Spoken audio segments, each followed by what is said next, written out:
People think becoming a billionaire starts with money, connections, or even luck. It doesn't. It starts with one habit. A habit so simple most people dismiss it, and so powerful it rewires the way you see everything, your decisions, your future, your limits. The day I committed to it was the day everything changed. Not just my business, but my entire life. Here's the thing most people never realize is wealth, success, impact. They're not goals you chase. They're byproducts of how you think and how you act every single day. The world around you is designed to make you believe in shortcuts, in hacks, in waiting for the perfect moment. But that's not how breakthroughs happen. Breakthroughs are built, and they're built through habits that seem almost invisible when you start, until one day you look back and realize they've created something unstoppable. I want to take you inside the mindset that built everything I have today. Not because I had some grand plan from the beginning. I didn't. I just had one habit that I refused to let go of, even when it made no sense to anyone else. And if you make it yours, I promise the world will never look the same again. But relentless curiosity is not just about asking questions. It's about refusing to let go of a question until it gives up all its secrets.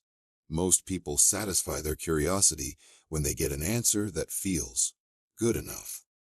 But good enough rarely leads to breakthroughs. What changes everything is a mindset where you dig deeper, even when the answers make you uncomfortable or reveal how little you actually know. That single shift, treating curiosity like oxygen, becomes a force that pulls you into territories others are too tired, too scared, or too distracted to explore. When you commit to relentless curiosity, you start noticing things most people overlook. You begin to see patterns in chaos. You realize that every impossible problem is just a stack of smaller problems that nobody has bothered to untangle.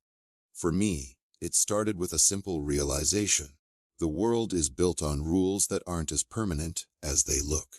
Someone designed the systems we live with. Transportation, energy, communication, even the way businesses operate. And if someone designed them, they can be redesigned. That idea alone makes curiosity feel less like a hobby and more like a responsibility. Curiosity works best when you feed it aggressively. Read beyond your field. Talk to people who don't think like you. Dissect things until you understand not just how they work, but why they exist that way. It's easy to assume expertise means focusing narrowly, but real breakthroughs often come from pulling ideas across disciplines. A problem in physics might have an answer buried in biology. A frustration in engineering might be solved by thinking like an artist. Relentless curiosity forces you to collect mental tools from everywhere, because you never know which one will unlock the next big idea. There's also a discipline to it. Curiosity without direction becomes distraction. The difference between daydreaming and transformation is learning how to point that curiosity at the root of a problem. For example, when you see a car, most people think about driving it. Someone curious might wonder why it burns fuel.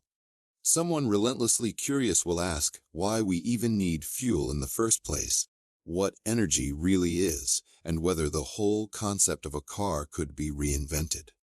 That last question might take years to explore, but it's the one that changes the world. The other thing about relentless curiosity is that it forces you to live with discomfort. Every new discovery is proof that you didn't know enough yesterday. If your curiosity is genuine, you'll constantly confront how wrong you were about something you thought you understood. That can bruise the ego, but it's also a huge advantage. While others cling to being right, curiosity makes you fall in love with being wrong, because being wrong is how you find better answers. Over time, this habit compounds. Curiosity doesn't just add knowledge, it multiplies it. The more you learn, the more connections you see, and the more valuable your insights become. What starts as random questions eventually forms a mental web that lets you predict where opportunities are headed long before the rest of the world notices. People will call it vision. It's not vision. It's curiosity compounded over years of refusing to stop digging. Most importantly, relentless curiosity creates resilience. When you're curious, obstacles stop feeling like obstacles and start feeling like puzzles. A failed prototype isn't the end of a project. It's just another piece of data you needed to get closer to the answer. This mindset makes it much harder to quit, because every challenge you face is fuel for the same thing that drives you: the desire to know more, to understand deeper, to see what's really possible. If you commit to this habit fully, it changes how you experience the world. Instead of consuming reality, you start shaping it. That one habit, relentless curiosity, becomes the seed from which everything else grows: the ideas, the innovations, the companies, the wealth. And the irony is, by the time it makes you successful, the money feels secondary, because you realize what curiosity really bought you wasn't the title or the bank account. It was the ability to keep asking bigger questions, and the freedom to keep chasing the answers. Daily experimentation is not about waiting for the perfect idea to strike. It's about creating a system where ideas are constantly tested, refined, and either discarded or developed further. Most people think breakthroughs come from inspiration, but in reality, they come from iteration. You can't predict which idea will work, but you can guarantee that nothing will work if you don't test consistently. Experimentation, done daily, turns progress into a habit rather than a gamble. The real power of daily experimentation lies in its scale. People assume experiments have to be big, expensive, and time-consuming. They imagine laboratories, teams of scientists, or multi-million-dollar budgets. But that's not how it starts. Daily experimentation begins small. It's a question asked differently. It's a tweak to a process. It's observing how a tiny change impacts the outcome. Over time, these small experiments create a feedback loop that reveals insights you could never get from planning alone. Planning is static, experimentation is alive. Treat every day like a lab. Wake up with the mindset that the world is full of variables you can adjust. What happens if you structure your work differently? What happens if you approach a problem from an angle you've never considered? What happens if you assume that the obvious answer is wrong and test an alternative, even if it seems absurd? Most of these experiments will fail. That's the point. Each failure is a data point. And the more data you gather, the closer you get to understanding the real mechanics of the problem you're trying to solve. Experimentation also trains your brain to think probabilistically. You stop seeing outcomes as binary, success or failure, and start seeing them as a distribution of possibilities. This makes you less emotional about setbacks. If today's experiment didn't work, it doesn't mean you're bad at what you do. It means you've just ruled out one more wrong path. The key is to run enough experiments that the right path becomes obvious over time. Success, then, is not an event. It's the inevitable result of thousands of small, deliberate tests. Another critical part of daily experimentation is speed. Move fast not because you're rushing, but because the faster you test, the faster you learn. Most people get paralyzed by the fear of wasting effort. They spend weeks perfecting an idea before trying it out, only to discover it doesn't work. Daily experimentation flips that process. Test first, refine later. Perfection becomes something you earn through iterations, not something you gamble on in advance. Experimentation also forces you to question assumptions. Every problem you encounter is surrounded by invisible rules. Things people assume to be true because that's how it's always been done. When you experiment daily, you develop the habit of poking at those assumptions to see if they hold up. Often, they don't. Entire industries are built on outdated beliefs that nobody bothered to test again. When you're experimenting constantly, you're more likely to notice those weak points, and that's where the biggest opportunities hide. There's a psychological benefit, too. Daily experimentation keeps you engaged. Stagnation kills creativity, but experimentation makes each day feel like a discovery process. You stop measuring progress by how busy you are and start measuring it by how much you've learned. That shift not only improves results, but also makes the process itself more fulfilling. Work stops being a grind and starts feeling like exploration. Over time, this habit compounds just like curiosity does. The knowledge you gain from yesterday's experiments informs today's, and today's informs tomorrow's. Patterns emerge. You begin to see where effort truly matters and where it doesn't. You stop wasting time on things that look productive but don't move the needle. Instead, you double down on the actions that actually produce results. And here's the part most people miss. The habit of daily experimentation changes your identity. You stop thinking of yourself as someone chasing success and start thinking of yourself as someone uncovering truth. That mindset is magnetic. It attracts people who want to solve real problems, people who thrive on discovery rather than comfort. It builds teams that aren't afraid to fail, because they understand that failure is not the opposite of success. It's the mechanism that produces it. Daily experimentation is less about finding one brilliant idea and more about becoming the kind of person who can generate brilliant ideas on demand. You don't need to know which test will lead to the breakthrough. You just need to trust that breakthroughs are inevitable when experimentation becomes as routine as breathing. Over years, that habit doesn't just create results, it creates momentum. And momentum, once it's built, is almost impossible to stop. Future first thinking means making decisions based on where the world is going, not where it is now. Most people optimize for the present. They ask, what works today? What's profitable right now? But by the time an opportunity is obvious, it's already crowded. Future first thinking requires imagining what the world will look like in 10, 20, even 50 years, and then building as if that world already exists. It's uncomfortable because it forces you to bet on possibilities most people can't see yet. But that discomfort is exactly what creates the biggest advantages. Thinking this way starts with a simple question. If everything around me were rebuilt from scratch today, how would it look? The systems we live with, transportation, energy, communication, healthcare, weren't designed for the future. They were designed for the past and then patched together over decades. Future first thinking refuses to accept those patches as permanent. It forces you to zoom out and imagine what an ideal version of the world would look like, unconstrained by current limitations, and then ask what it would take to get there. This mindset requires a different relationship with time.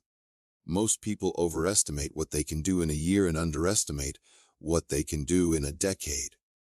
Future first thinkers reverse that. They are patient with results, but impatient with action.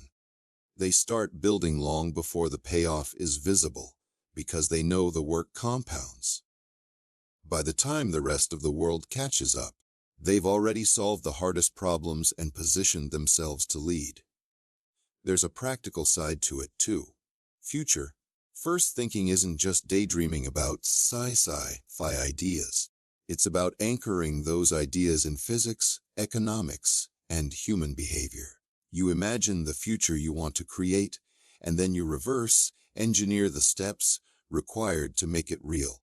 That process often reveals bottlenecks. Things that seem small today but will become massive roadblocks tomorrow if they're not addressed. Solving those bottlenecks early is how you stay ahead. It also forces you to tolerate being misunderstood. When you focus on the future, most people won't get it. They'll tell you it's unrealistic, too expensive, or unnecessary. They'll measure your idea by today's standards, not tomorrow's needs. That resistance can be frustrating, but it's also a sign you're onto something significant. If everyone immediately agrees with your vision, you're probably not thinking far enough ahead. Future first thinking has another advantage. It attracts talent and resources. People are drawn to bold ideas that give their work meaning. When you articulate a future that excites people, you're not just building a product or a company, you're building a movement. That movement amplifies your efforts because everyone involved feels like they're contributing to something bigger than themselves. This habit also changes how you view risk. Most people think the riskiest thing is to try something new. But from a future-first perspective, the riskiest thing is to stay where you are. Industries that look stable today can collapse overnight when technology shifts or societal priorities change. By focusing on where things are going, you hedge against that collapse. You position yourself not just to survive disruption, but to create it. Of course, future-first thinking doesn't mean you're always right. The future is unpredictable. Some bets fail, but the act of thinking this way keeps you flexible. You learn to adjust without losing sight of the bigger picture. Each wrong prediction is still valuable because it teaches you more about how the future actually unfolds. Over time, you develop an intuition, a sense for which trends matter and which are just noise. The real payoff of future-first thinking is leverage. When you build for tomorrow, the things you create tend to grow in value as the world catches up. You're no longer chasing opportunities. Opportunities are converging toward you. That's how wealth, influence, and impact compound at a scale that seems impossible from a short-term perspective. Future-first thinking is less about predicting the future and more about refusing to be trapped by the present.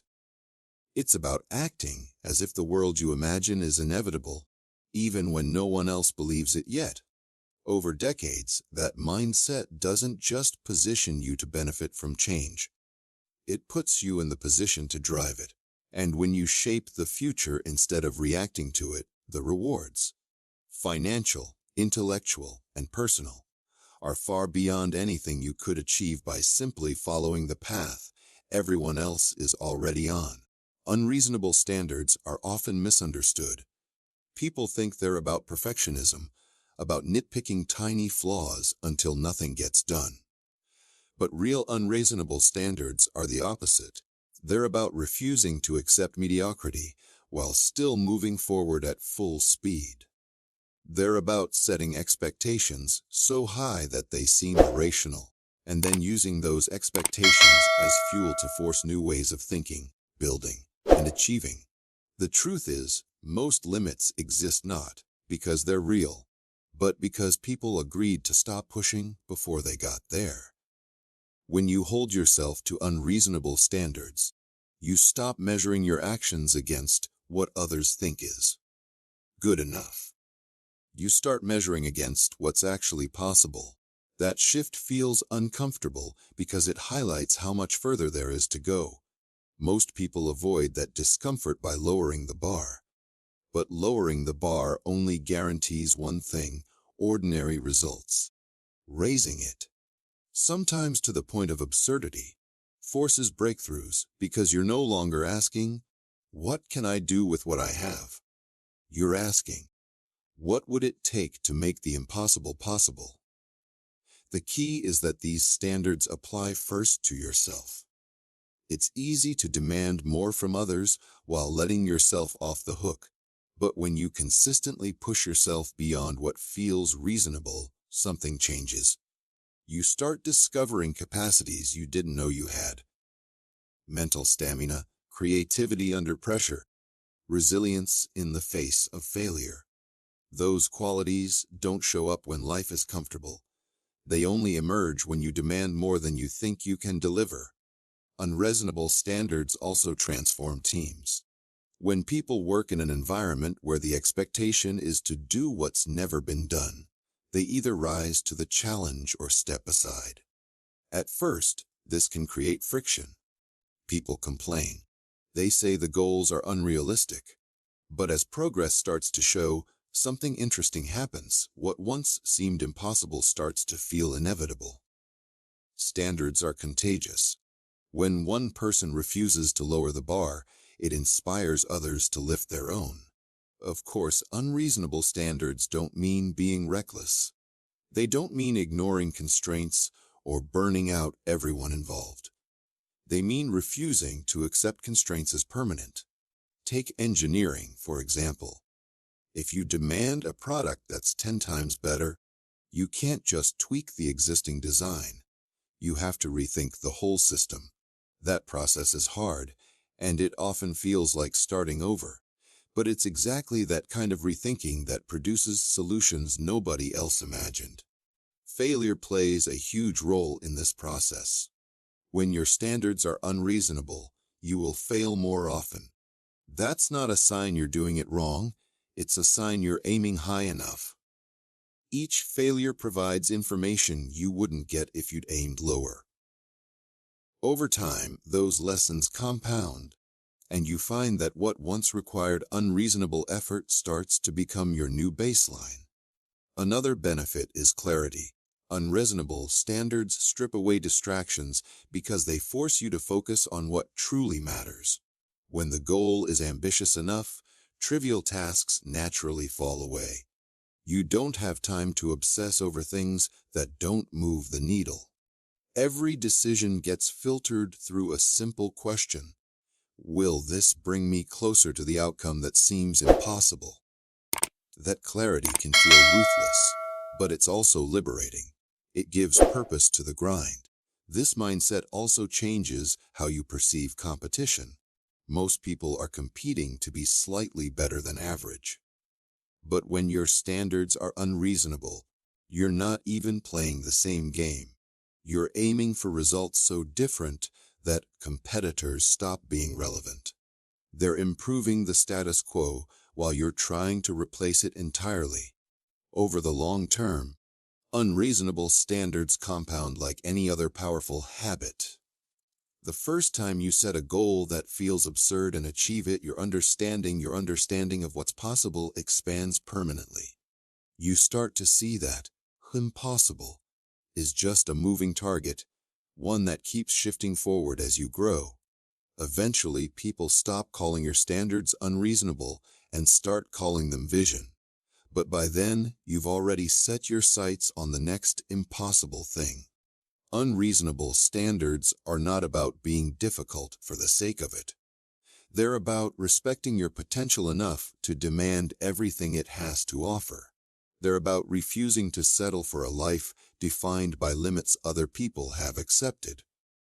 Over time, this habit doesn't just change what you achieve. It changes who you become. And once you experience what it feels like to break through a boundary you thought was fixed, you realize there's no going back. Leveraging failure as data means shifting how you see setbacks. Most people treat failure as a verdict, a signal that they weren't good enough, that the idea was flawed, or that they should quit and try something safer. But if you reframe failure as information, it stops being something to fear and starts being one of the most valuable tools you have.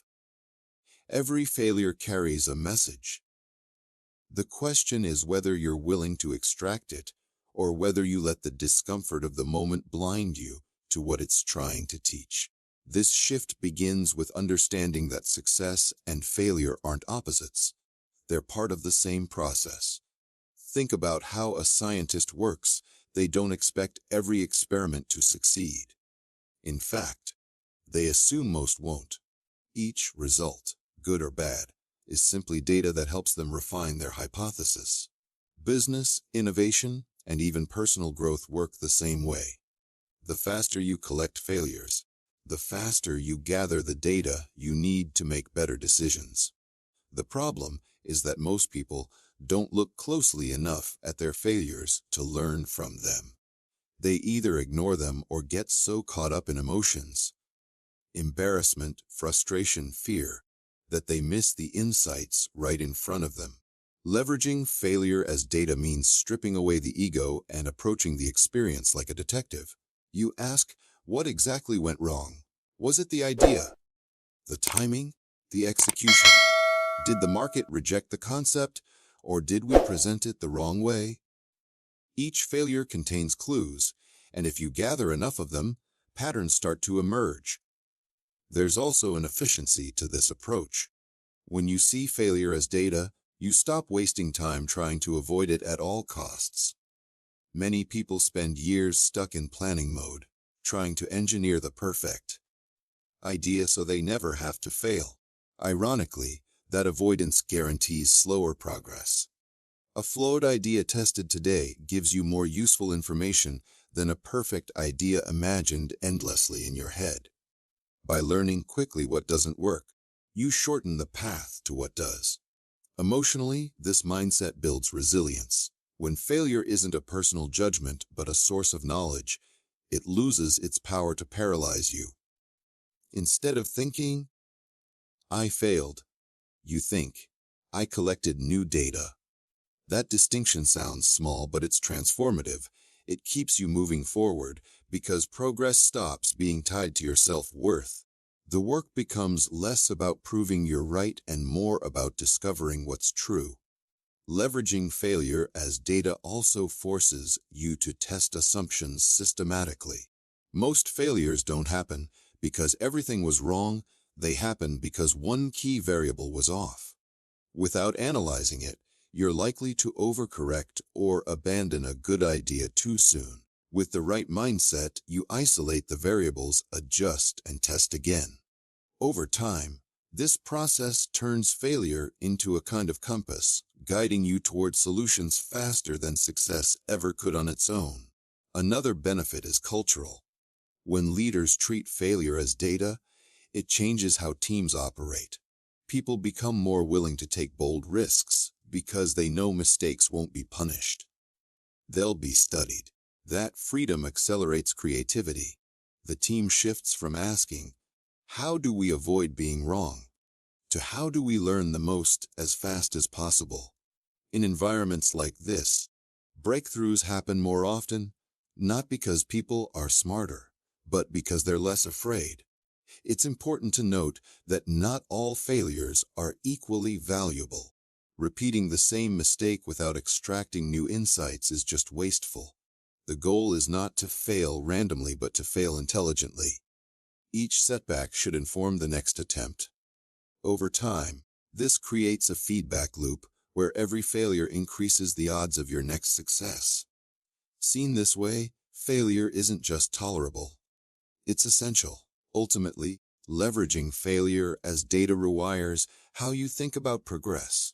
Success stops being a single event at the end of the journey and becomes the cumulative result of everything you've learned along the way.